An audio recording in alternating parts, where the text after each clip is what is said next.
gang. Welcome to Liberty Librarian. This is Heather Biederman. It's nice to see y'all again. I had a week off last week.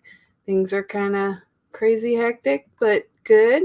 I'm going to show you something, unveil the thing that is the bane of my existence this past week. I'll move this way. Wait, which way? I'll move this way. See that thing behind me? That's a new door. It was a pain, but it's really nice. I like it. You know, that's one. Oh, my cat's here. One of the nice things about pandemic, if maybe the only thing, is that you're in your house a lot, and you start to think, what can I do? What can I do to make my house a little bit nicer? And it is. Here's my cat. He's like, he misses you too. Here, you can see him. Just insane, isn't it? You're stuck at home, and who's in charge? Not your boss, your cats, your dogs, all of that. You're the little furry creatures and small humans in your life are the ones in charge. So, how you been? It's been a little while. My house is torn apart because we've been doing construction in a couple of rooms in our main living spaces. So I am trapped. There's not a lot of clean space behind me, so you're going to have my door behind me. However, the major plan this year is to get those rooms done, move our furniture back to where it lived, and then we can all be in the brand new Liberty Librarian studio, which I'm really excited about. I have a green screen that I've been holding on to, but it's just it's been really hard since we know that the construction was coming to get things together for it. So here it comes again. I have to let him go by one more time. Come on, cat highway, go. Dang, yeah. You've seen my cat a lot in this video, and you're going to see him again because he obviously thinks he needs to talk to me. So last week was the Libertarian National Convention. I don't know what your political affiliations are, but it was the first of the major conventions that have been going on, and it went very well. What they had was a hybrid convention, and they had it in two parts. The first part was all virtual, and they had done elections online using mostly Zoom, and then Election Buddy is a election kind of polling software kind of thing. So it was a lot of work for the people behind it, and I feel like that went really well. I think I've talked a little bit about it, but they had picked Jo Jorgensen and Spike Cohen for presidential and vice presidential candidates. So that went very well. And then this last week they had the Libertarian National Convention, and it was a hybrid convention in Orlando.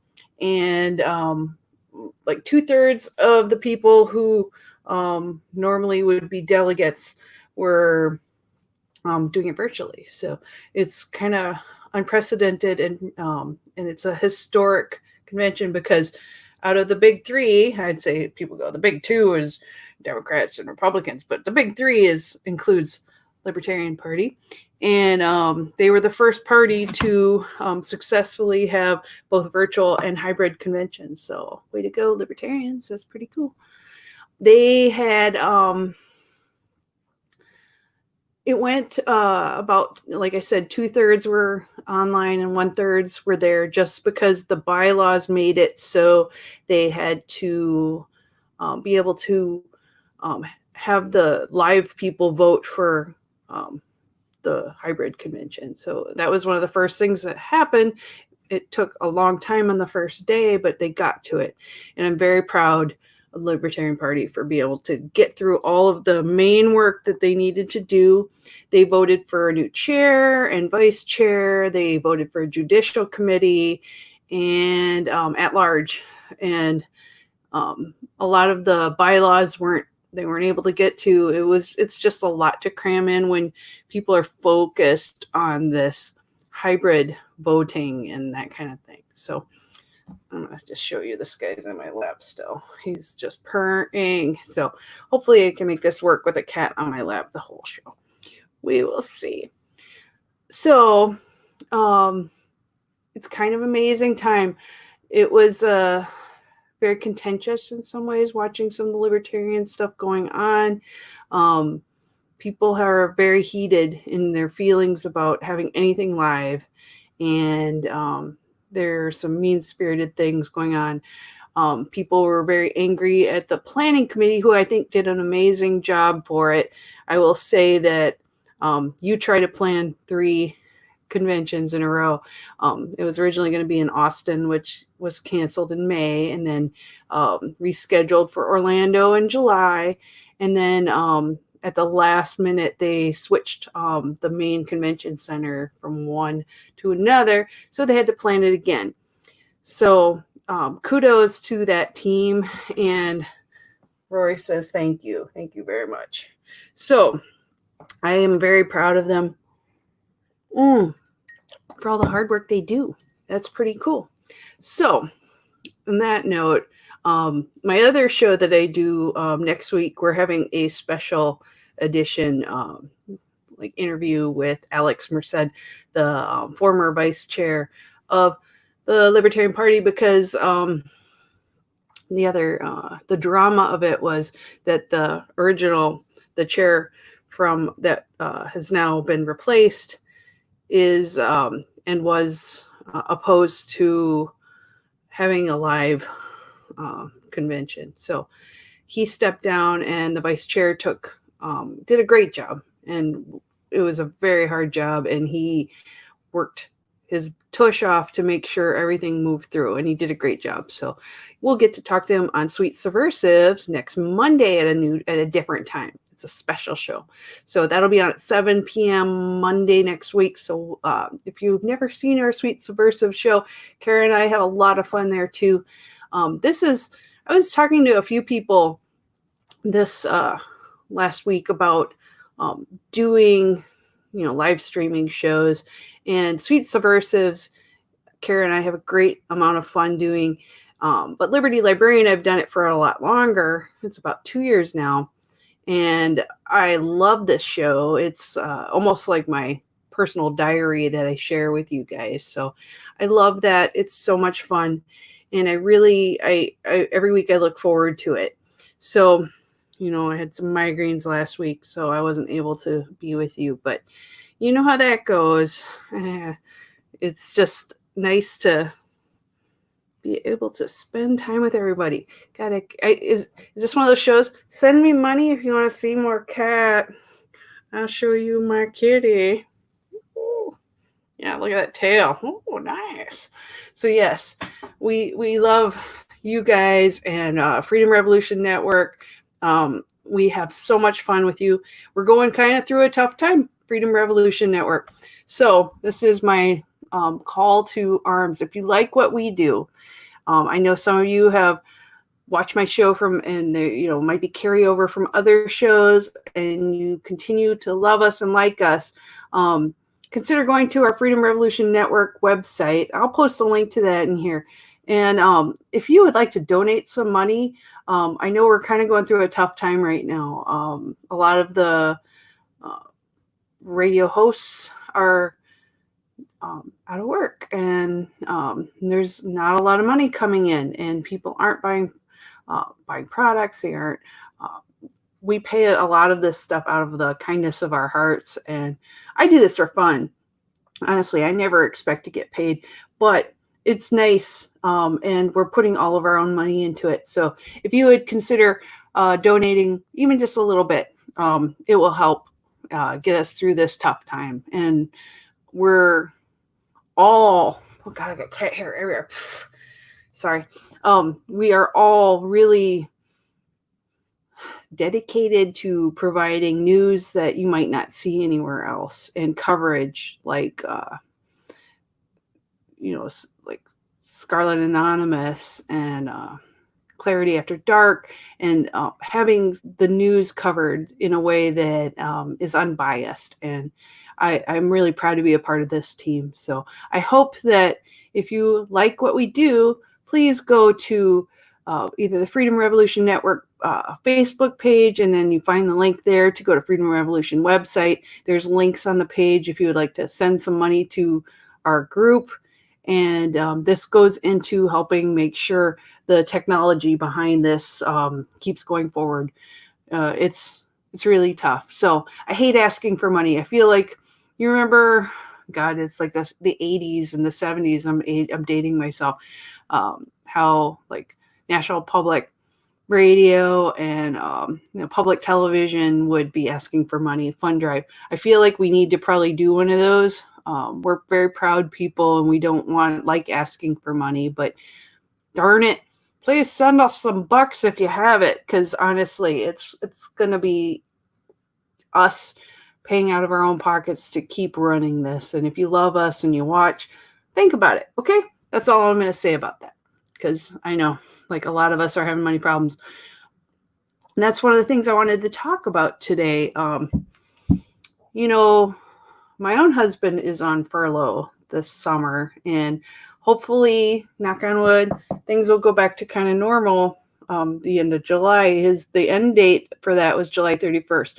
Now, it doesn't mean he won't continue to have to be furloughed, or there could be potential layoffs in the future. I mean, who knows? We're trying really hard to be positive about it. But I know a lot of you are going through the same sort of thing. So we all count on this kind of government handout that's going on right now, because it's unprecedented. Everything that's happening now has not happened to any of us before. You may have lost a job before and have been on unemployment, and it sucks. It sucks bad. And they make you jump through so many hoops just to get that little nugget, just so you can keep on living.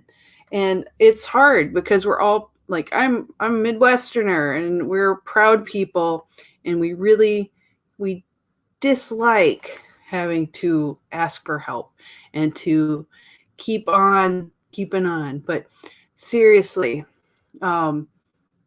it's all we can do. We all need to survive.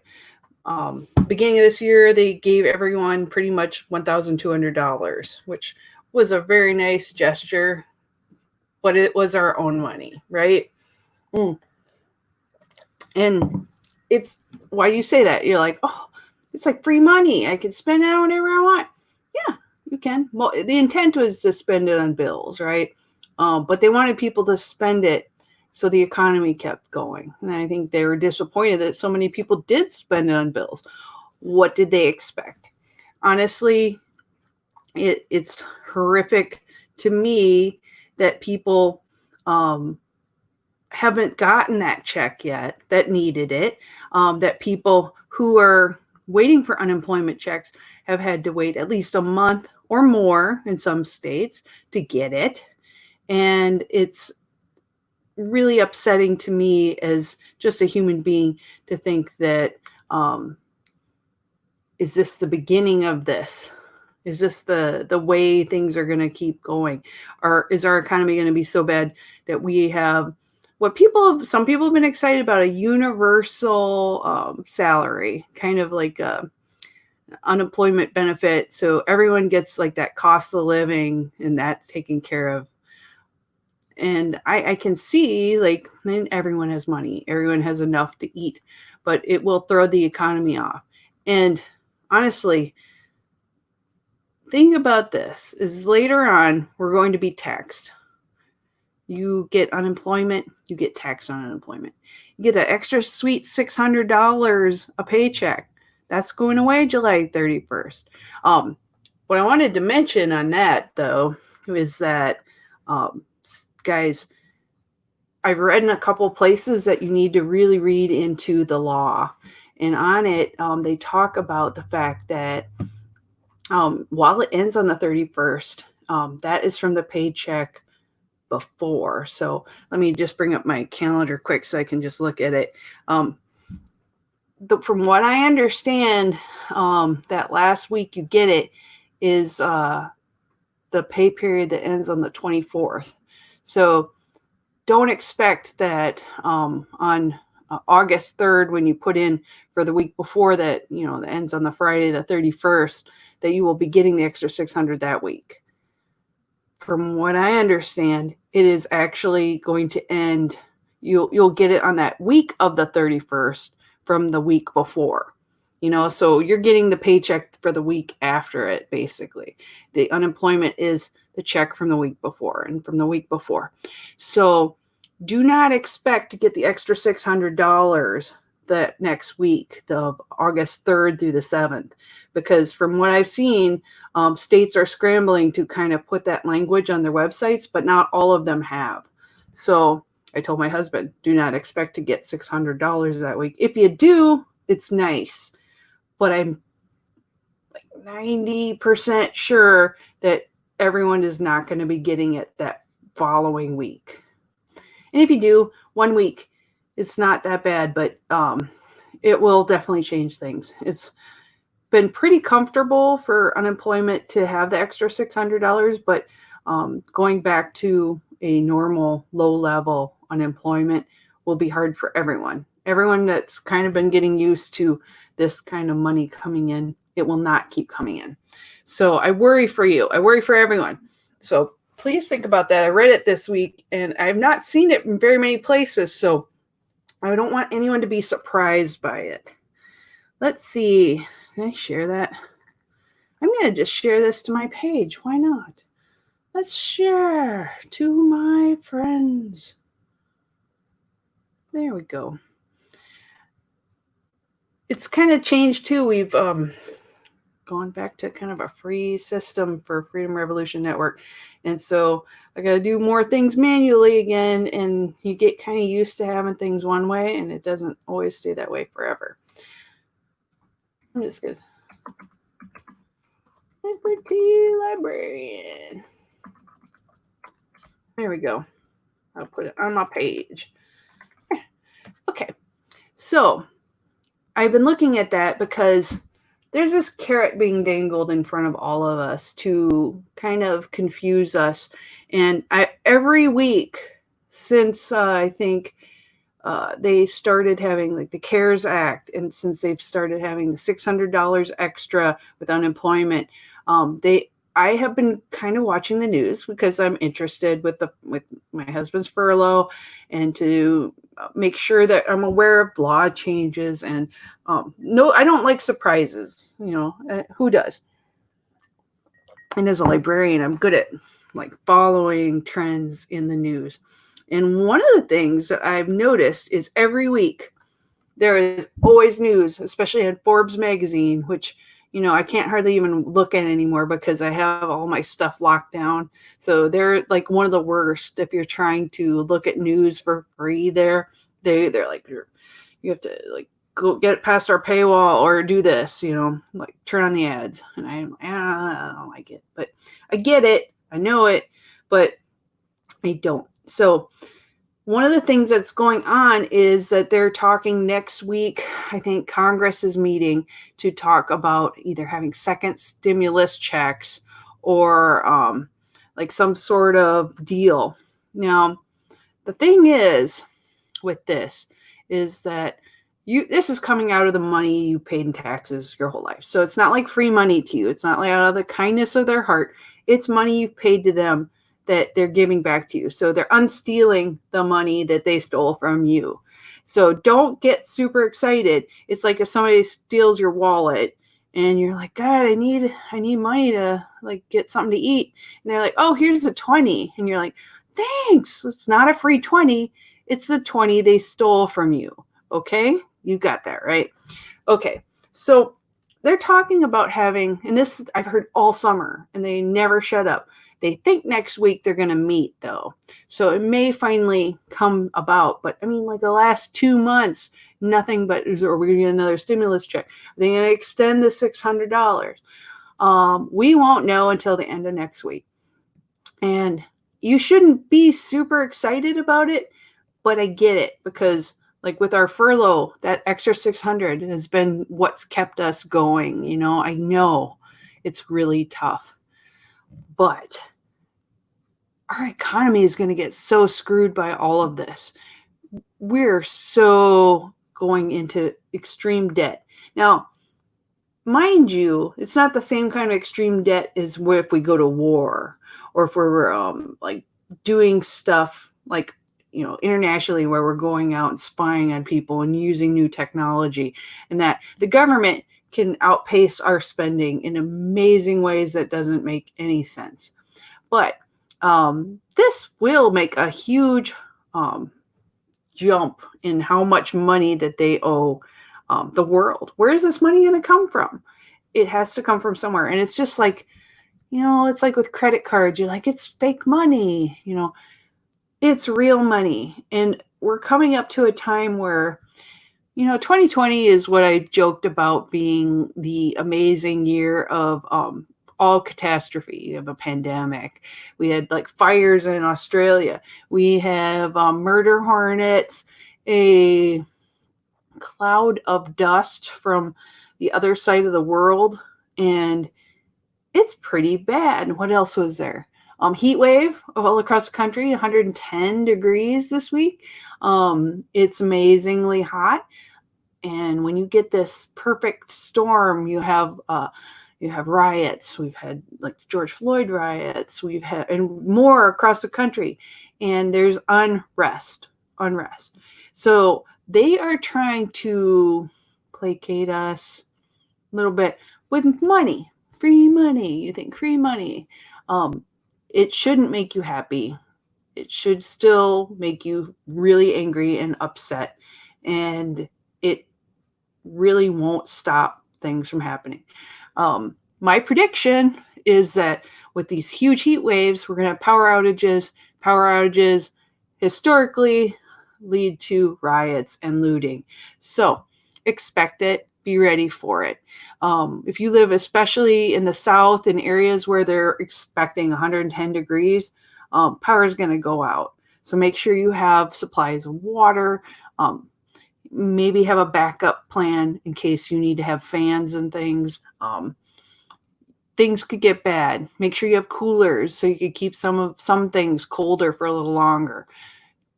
Be ready. It's not 100%.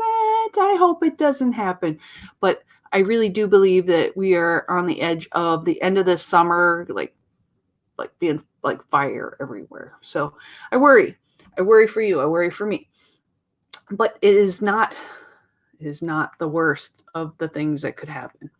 So let's see. I'm going to check one thing quick. Make sure it's all working everywhere.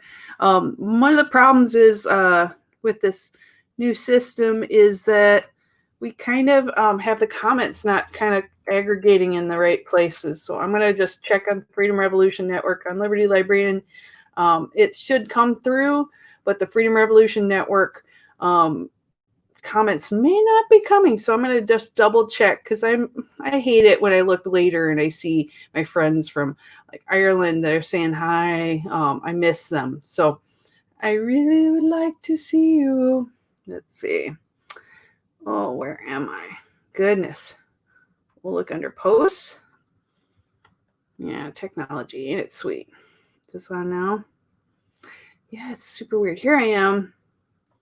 Yay, got some likes. Good. Nice to see you guys.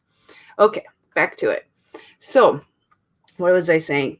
That while the money might be coming next week, we'll know. We'll know if they're going to extend the 600. They probably won't. We'll know if they're going to have new packages and new incentives. They've talked about having employment incentives, whatever that means. If you're furloughed, like my husband is, he works like one day a week, and that's not really going to help us. But it might help you if you are totally laid off and you find a job. It's going to give people incentives. So, however, on the other side, they may want to give another stimulus check. So we'll see what happens. Just to let you know, already at the end of the year, there's this CARES Act money that's out there. So I know they keep reopening calls for like if people need money, and I think it goes to the end of the year. So if you do need money, look it up, Google that. there is money, there's ways to help people. A lot of times it's helping employers who want to bring people back, but also there is some funds out there for people who are going through hardship. So I would say usually reaching out to your state people. Like if you have local people who are on unemployment, they might be able to help you as well. But you know how it is. It's not always great. In some states, you get better service than others. And if you're really stuck, send me a note and I will help you look, because I can usually find a few things. But I know it's really hard.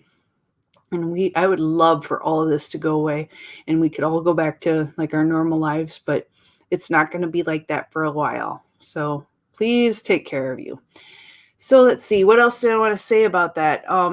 Unemployment, they said there's delays, and I was looking at, and they're taxing you when you get unemployment and the $600.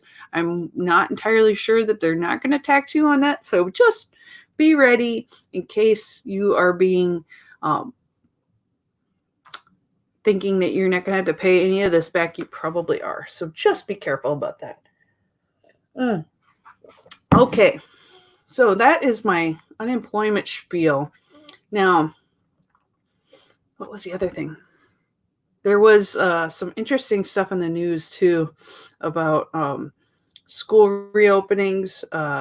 People have posted about will it happen? Some of them are really pushing for it, but there's some horrific ideas about like, putting children in like little bubbles basically so they can't see each other. And I think it's going to cause some like mental issues for people all around the country, different ages. And I've heard some students say that they are just going to take time off for the next year until things kind of go back to normal, hopefully. But I work in education, so we are all waiting and trying to figure out what's going to happen. And I really do believe that there are going to be schools that shut down because of this. And that's kind of the way it goes. I'd like it not to be that way. I'd like it to be kind of like kids will have good schools to come back to, that we all will be able to work together and find a good system. But you can't promise it. You can't. Oh no, I think Andy's going to come in the door behind me. I saw him walk around. So our door was stuck earlier because there's some foam that was put in. So I'm wondering if he's going to try to open it. Nope, he's coming back. I think he thought about it, the fact that I'm doing my show, but he probably forgot because he went into work today. This was his day. So there, I shared a lot. He'd be embarrassed. So I'm going to wave at him really quick. Hi, Andy. I'm doing my show. So yeah, for intellectual freedom news, God, there's something else. I should always just write everything down. It's just all over the place lately. There is some stuff in the news that like facial recognition software is here, but we have no laws over a lot of it. So people are talking about how the protest against police violence across the country, and the law enforcement authorities have deployed tanks, tear gas, military equipment that they have at their disposal, and Americans have gotten to look at the more insidious police capability, facial recognition systems with the ability to identify faces in a crowd and track people as they move through the world. Now, on the good side of facial recognition, like we have cops wearing the cameras, and it sort of protects people, protects us and them. However, I've heard of cops like turning off their cameras when they're about to do things that they don't want to incriminate themselves with. However, turning that off is an incrimination, I will say. But I have had a friend who had a speeding ticket that it wasn't them, and they looked at the camera and they said, "Oh, that's not you," and they threw it out. So sometimes it works in your benefit. In general, Liberty Librarian doesn't really like that. So law enforcement agencies have used facial recognition software for years. There's suspects caught in security cameras, a database of mugshot photos. But recent years, they're identifying faces is like way better. They're like high definition cameras that they're putting up, and they're so cheap now that they're everywhere. So there's databases that the police have access to, and they've expanded far beyond mugshots of felons. It's everyday people like you and me. So it's helped in some ways. I mean, like they talk about how sometimes it's helped to find missing children. Parents that take kids from their spouses and like are trying to hide them. And to help identify wanted criminals, like dangerous people. But you think about some of the riots, but more like the protests, like anyone at a peaceful protest, they are being put into databases because they could be bad guys. Who is in the databases? And I think really, if they're going to put you in there, they should let you know that you're in there. And there should be a period of time where if you haven't done anything, they need to not have you there. And if you're underage, you should definitely not be there. But on the other hand, they'll say, well, because they did that, they can find the missing children. So IBM, Amazon, and Microsoft has all suspended their supply of facial recognition software to law enforcement because they're using it to arrest Black people, to misidentify people of color who have been abused by the system. And so at least some of the corporations behind this software realize that there's mistakes being made with it, and they're pulling it back in. So Illinois was in 2008, I believe. It was the Biometric Information Privacy Act. So it passed that, which restricts how private entities may collect and use biometric data, including facial scans. And Facebook's use of facial recognition without people from Illinois' consent led to a $550 million settlement under this law. So more states need to have something like this so they don't get sued. So Washington State passed a law addressing the use of facial recognition by government authorities, including law enforcement. The law requires transparency in how authorities use the technology that requires human review when automated identification could significantly affect people's lives. It also prohibits the use of facial recognition for real-time surveillance, except when you have a warrant or under special circumstances. So Congress has woken up to the risk of this technology. And, I talked about this before with the body cameras. There's a new bill introduced by the House and Senate Democrats that would ban the use of facial recognition by federal law enforcement and condition federal funding of state and law enforcement on the imposition of similar bans. So a moratorium on the use of this technology would be appropriate as lawmakers consider more nuanced policies. However, they're still using this everywhere, every day. We're kind of in this Big Brother society right now. So they need to address privacy risks. We should have a national privacy law that disciplines the collection and use of biometric data, including facial scans. Your face, your identity, your data identity should belong to you. It should not belong to the government. Second, address bias risks. Congress should establish testing requirements, standardized testing and certification mechanism to prevent deployment of biased facial recognition systems. So all photo databases used by police for facial recognition must then be unbiased.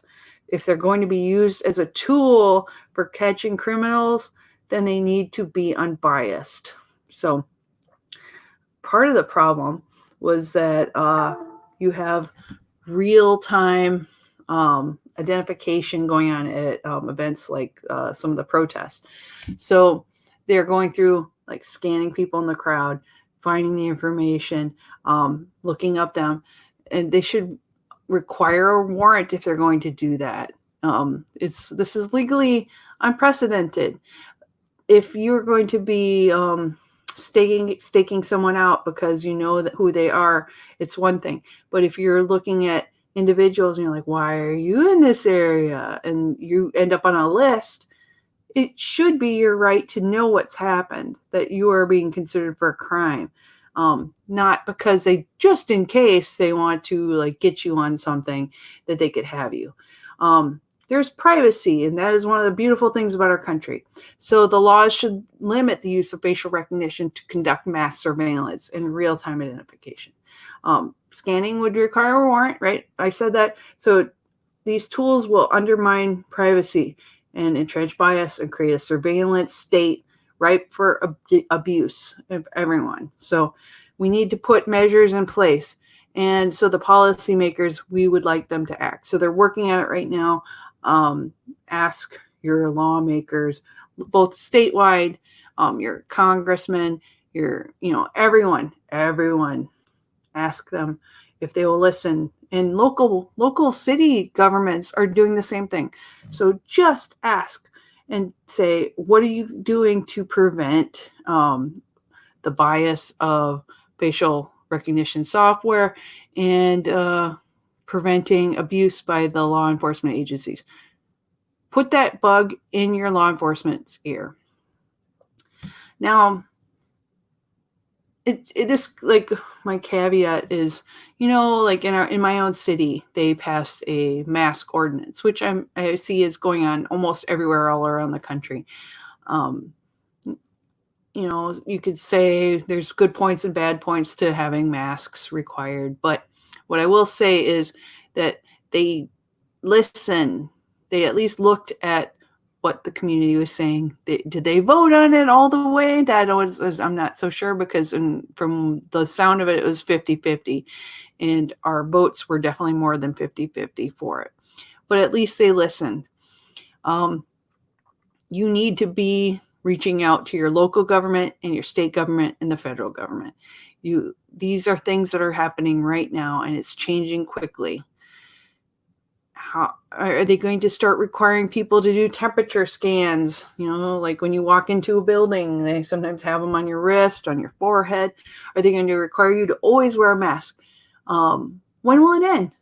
I think if they're going to do temporary emergency rules for anything, they need to be clear about why they're doing it and when will it end, and how the process will be to decide to get rid of any of these changes that have happened in the past year.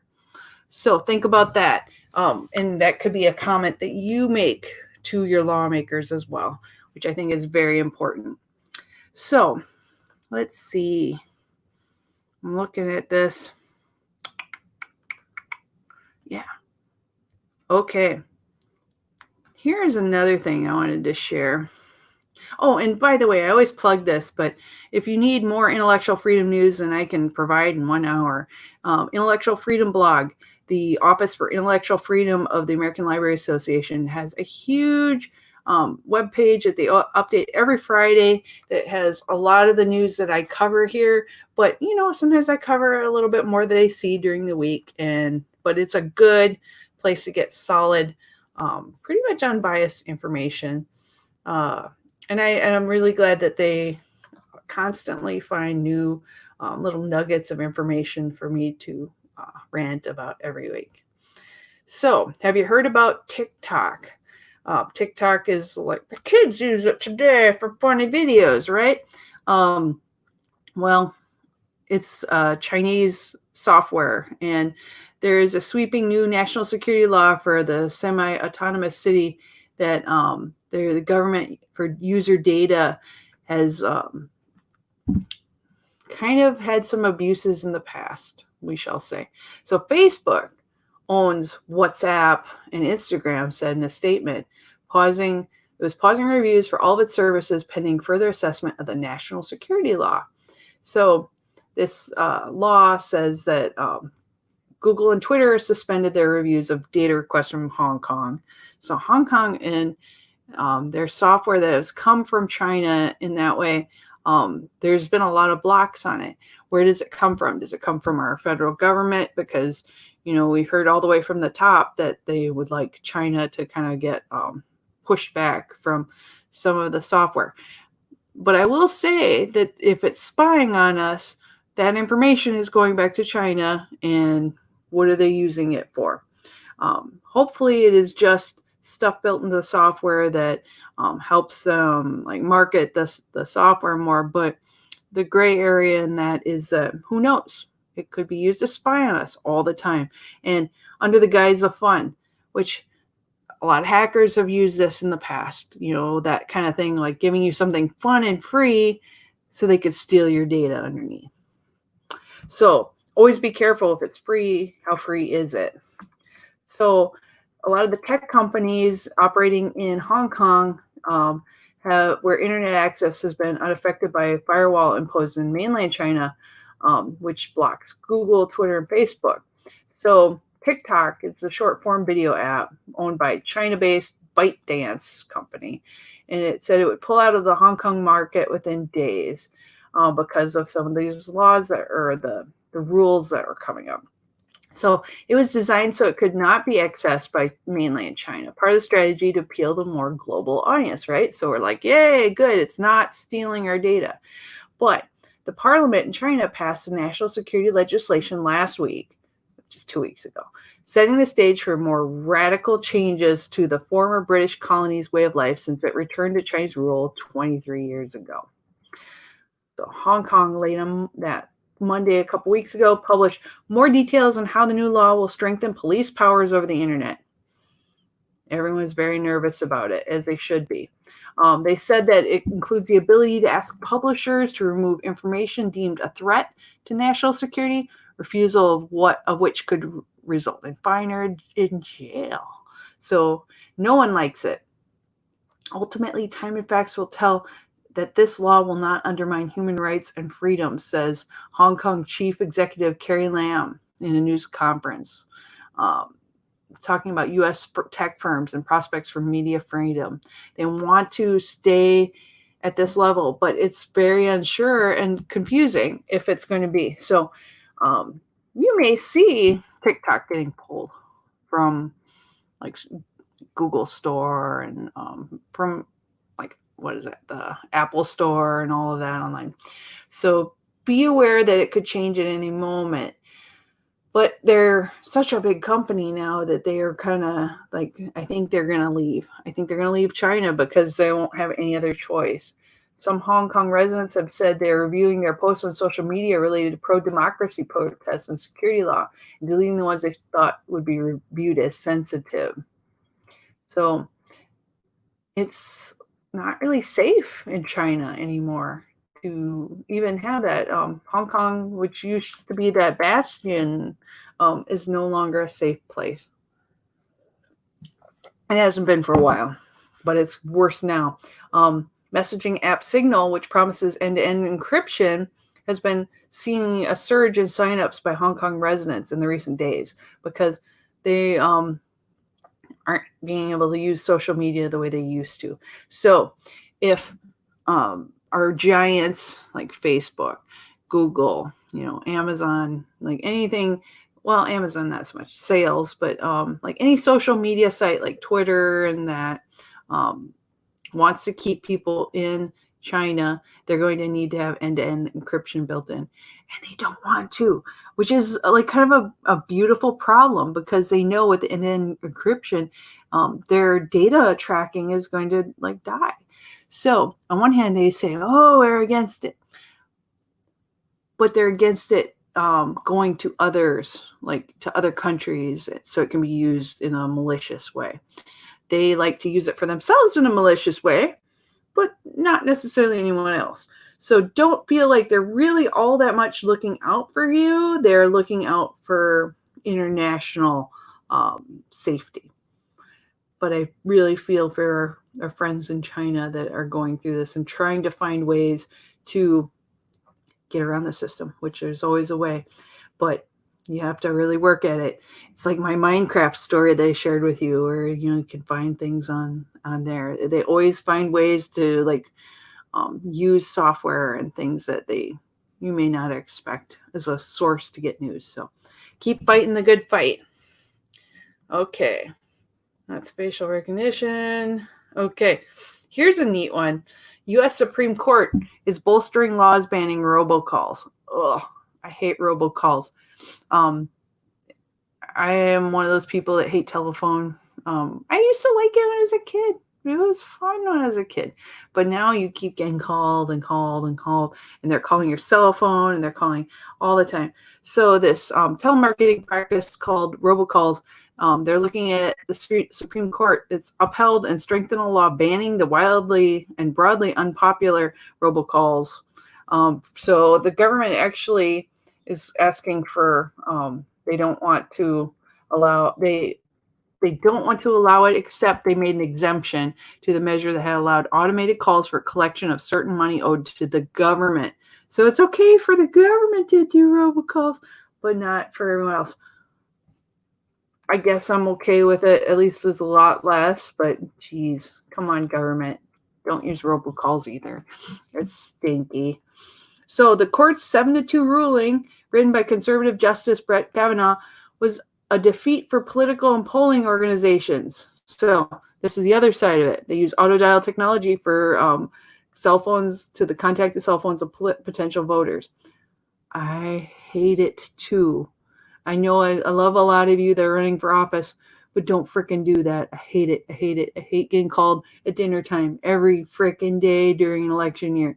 Every day. So this is changing it. So now you're going to see a lot more mailers and a lot more door knocking, which I don't mind as much. I'd rather have a human being come see me than to freaking keep getting called.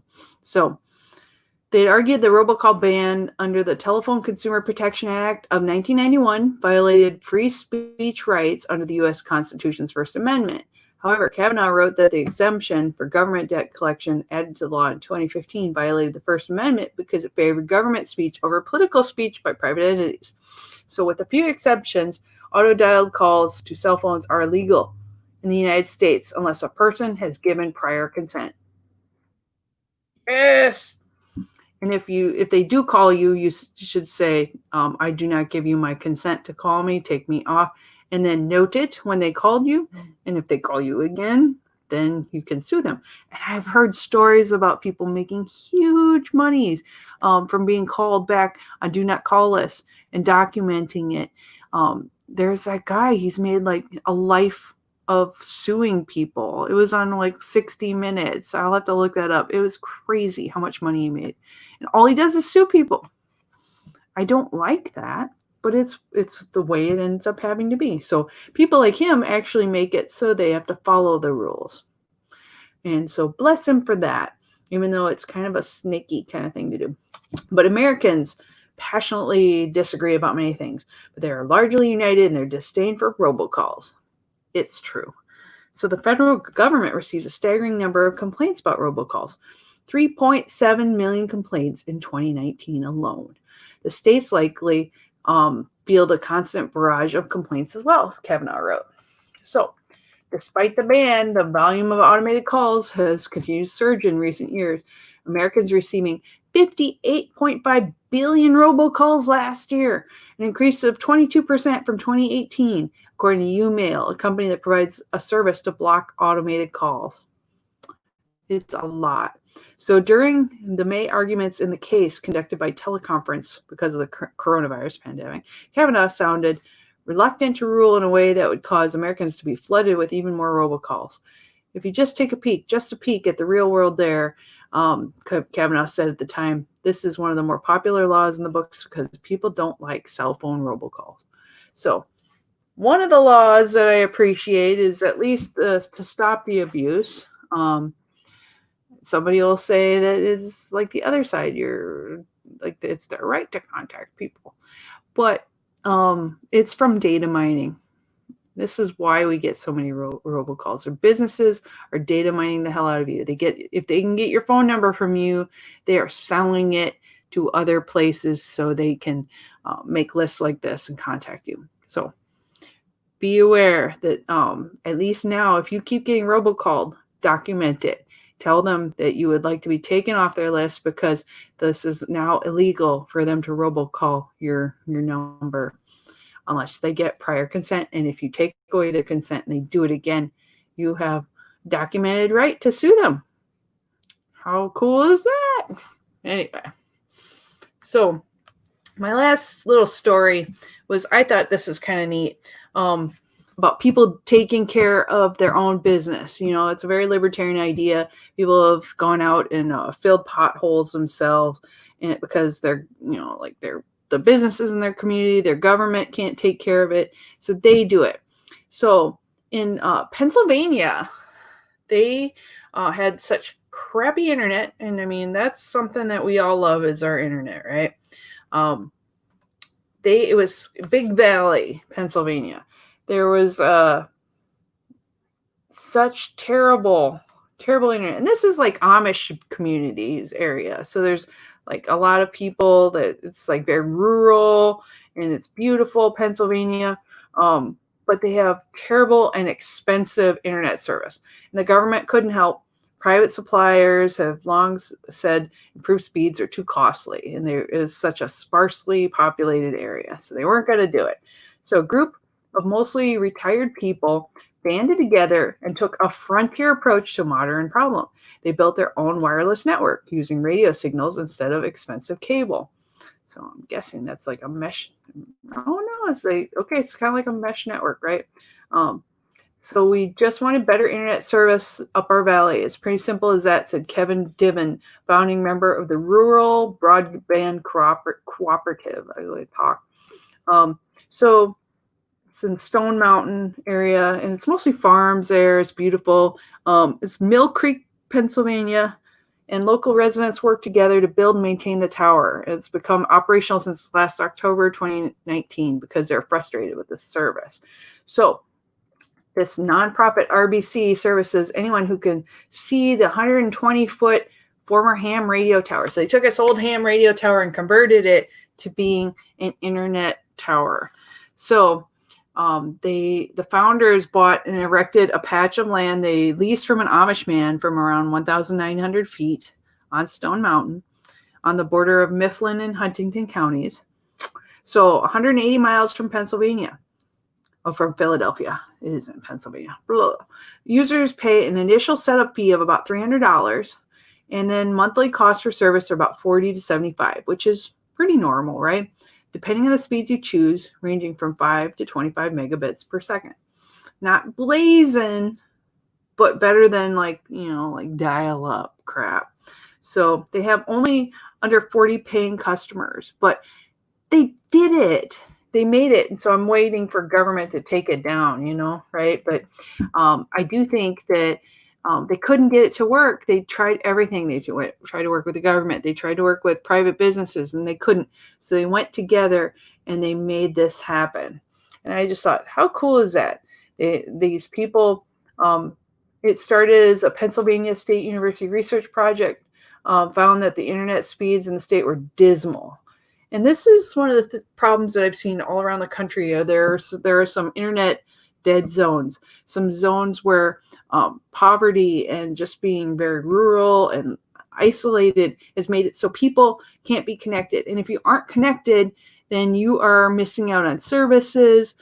You're like students who are being forced to work on school at home are unable to. It is impossible to live in this society today without having internet. So I just think this is an inspiration for areas to show it can be done. If you have old radio towers, it can be done.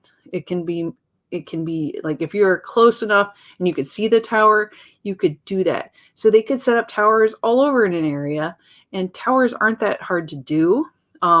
There's a lot of old ones that aren't being used for hardly anything except for cell service and the like. But you can have buildings and you can set them in lots of different places. So it is totally possible. They said that the suburbs, where the middle class to the richer have the highest speeds. The areas in these areas have speeds of less than 2 megabytes per second. So very slow, and this is like where they were. So Comcast said they wanted $80,000 to lay a high-speed internet for approximately 8 miles. And this person said they tried the FCC and the PUC, which is Philadelphia's Public Utility Commission, and got nowhere. They'd hoped they could intervene with private providers. They tried everything. So they jumped through all the hoops to make this. And they worked together to build and maintain the tower, which became operational last year. Um, the issue of the slow internet speeds isn't something that everyone rages on about, but it's a problem all around the country, right? Um, it says after 1 month of quarantine, she bought into this person that was saying like, I don't know if I want to do it, but being quarantined made a lot more people join in on this because they were like, yeah, I need internet. This person had moved to this area and said they got rid of Netflix because watching any movie online was a nightmare. I would sit there and wait for the stuff to download or upload and just go do something for a while because their internet was so slow. So those of you who have blazing internet that they can use it at any time, it would not be possible to do it in these areas. So this is how they did it. I just wanted to go into it. I got just a few minutes. They started in 2017, so it's been a couple years now, saving money, divvying up talents and livelihoods. So 25 people kicked in $60,000 to the project. Some worked in construction, engineering, so they had these skill sets. They worked together, and so the RBC president was a professional musician. They pooled their money to clear the land, buy the tower and equipment, pour the concrete for the bunker that houses the electronics, which includes 2 banks of batteries used to propel Nissan's electric car, the Leaf. They were available, said Beck, explaining the batteries. So the power is supplied through solar panels with a backup wind generator. So it's off the grid. I love it. I just love it. And everything about this is exciting to me. The signal went live last year, and so unlike traditional DSL or satellite-based wireless, the RBC taps into an existing fiber line.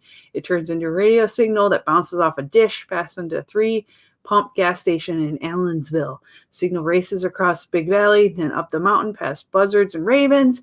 The signal can be bounced off other dishes and relayed to other homes. So much like laser off of mirrors, each home has its own small dish to receive the wireless signal from the tower. The signal can service a 15-mile radius. Fixed wireless systems are line of sight, meaning users have to be able to see the tower from their residences in order to connect. Sometimes trees block it. They go, leaves are the enemy. I just love this story. So the pine trees are the worst. So this is their problem in these little rural communities, that the trees are fighting them. So it's a battle with the ants, really.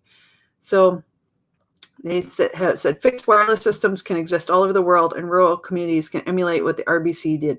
You have to tap into the skills of your community. He said you never know who your neighbor is and what they can do. Work together, solve problems, because I think we're starting to see more and more that our government is going to be less and less able to help us out. So work together with your communities. If you have a need that isn't being fulfilled, how can you make that happen? These guys tried to reach out the appropriate ways. It didn't work. So they got creative, and that's what I love. I love seeing that as people, we can work together and solve our problems, and sometimes in better and more creative ways than any government could ever imagine. So on that note, dare to dream, right, kids? We can all do these things. Hey, I see you guys. I was kind of reading at the same time. Alicia and Michelle. Yay. Hello. Hey there. We can do so many things on our own. We don't need that government. And honestly, they do some things for us, but really as people, if you could just work together with your own communities, imagine the possibilities. I watched a documentary. Actually, it's on Hulu. It's about Detroit and how people in the community there were working together to solve problems. Like they, what is that called? It's like a green desert or something like that. Food desert. So they were building community gardens together. They're clearing off space on abandoned land, and they had a place that was like an old farmer's market that it was abandoned. So they were going to talk to the city and make it a place where they could have food either given out or sold for very low money, so they could just keep it going. And so there would be vegetables grown. And there was a zoo in Detroit, and they're getting poop from the animals there they make into fertilizer. I mean, it's amazing how it all came together. And there's also a God, what was it? It was like a private police force there called Viper. I mean, this was on a show called Abandoned, and it was like, I think the last one in the series that was about Detroit, and I thought that was pretty amazing. So very cool. And so if you're looking for inspiration on other ways communities can work together to solve problems, I like that one a lot. But I mean, I think it's something that we all should think about, because our world is going through a lot of hardship right now. And just because the government can't step in and save our butts doesn't mean that we can't save ourselves. So start thinking about it. Dream big, work together. So on that note, I will see you next week. Have a wonderful week. I love you guys, and take care and be safe. See you later.